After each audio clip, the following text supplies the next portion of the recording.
बाज अपने साम्राज्य का वो राजा है जो कि जल, थल और नभ में जाकर के शिकार करता है, जिससे केवल पक्षी ही नहीं बल्कि जंगल का राजा शेर तक खौफ खाता हो, जो कि अपने से कहीं भारी जानवरों का शिकार कर सकता हो, जिसका फोकस, जिसका एटीट्यूड, जिसकी हिम्मत, हरकत और होशियारी का कोई तोड़ ना हो, उसे कहते हैं बाज। No comfort zone. बाज कभी भी अपने घोंसले में सॉफ्ट घास नहीं रखता।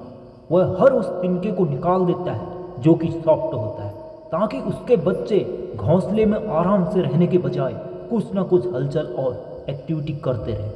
वह आलसी ना बन सके, इसलिए वह अपने घोंसले में कोई भी सॉफ्ट घास नहीं रखता और अपने कंफर्ट जोन को तोड़ देता है।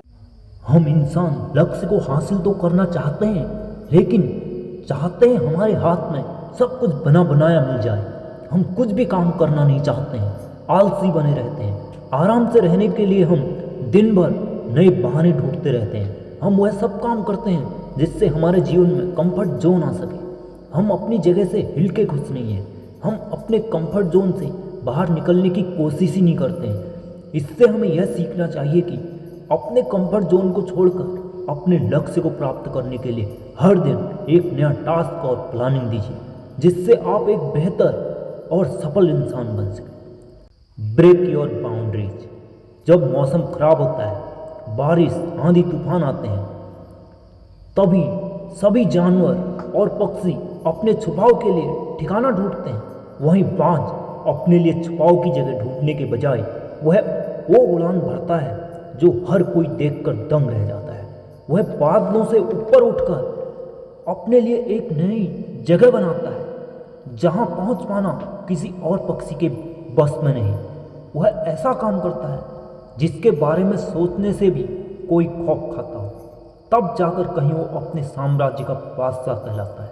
क्या हमने हमारी सीमाओं को तोड़कर कभी अपने आप को परखने की कोशिश की है? क्या आप अपने कार्य को करने की सारी हदें तोड़ गए हो?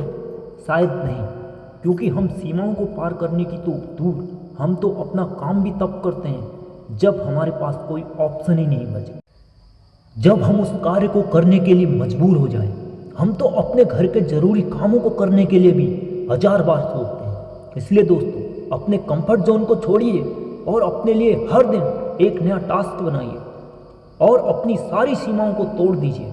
अपने काम को ऐसे कीजिए कोई उस मुकाम तक पहुंचने के लिए 10 बार सोचे। अपने लक्ष्य को प्राप्त करने के लिए पागल बनिए, निश्चित ही आप सफल होंगे। Eagle observation. बाज जब अपने शिकार को देखता है तो बस एक बार वह अपने टारगेट को लॉक करता है। वह अपने से छोटे और बड़े हर शिकार पर नजर रखता है। बाज हमेशा अपने शिकार की हरकत, उसकी एक्टिविटी को ऑब्जर्वेशन करता रहता है। बाज हर किसी को अपना शिकार नहीं बनाता, वह एक टारगेट बनाता है। वह उसकी एक्टिविटी पर पूरी नज़र बनाए रखता है और फिर अपनी पूरी ताकत के साथ उस शिकार पर टूट पड़ता है और अपने शिकार को पाकर ही लौटता है। इससे हमें सीखने को मिलता है कि हम हर दिशा में दौड़कर एक लक्ष्य को टारगेट करें और उसके बारे में ज़्यादा से ज़्यादा सीखें, उसके बारे में समझें, पढ़ें और उसका ऑब्जर्वेशन करें। हमारे लक्ष्य को प्राप्त करने में क्या क्या कठिनाइयाँ आने वाली हैं, उनके बारे में बारीकी से स्टडी करें। Eagle fly alone. आपने हर पक्षी, हर जानवर को झुंड बनाकर शिकार करते देखा हो, लेकिन जब बाज अपने शिकार करने के लिए निकलता है तो वह अकेला होता है या फिर उसका शिकार होता है। तीसरा कोई भी उसके बीच नहीं होता है। शायद उसे भी पता है भीड़ आपको हौसला तो देती है, लेकिन आपका साहस छीन लेती है। जो अकेला अपने लक्ष्य को हासिल करने के लिए निकलता है, उसके बराबर शायद ही किसी का साहस और हौसला होता है। आप जंगल के राजा शेर को भी झुंड बनाकर शिकार करते देख सकते हैं, लेकिन बाज को नहीं। इसलिए उसमें इतना साहस होता है जो जल, थल और नभ हर जगह अपना शिकार कर सकता है और अपना परचम लहरा सकता है, जो हमें जीवन के हर क्षेत्र में कठिन से कठिन परिस्थिति में आगे बढ़ने का साहस और हौसला देते हैं। दोस्तों, अपने जीवन में अपने लक्ष्य को प्राप्त करने में सफल बने और अपने हर कार्य को दृढ़ता के साथ पूरा करें। धन्यवाद।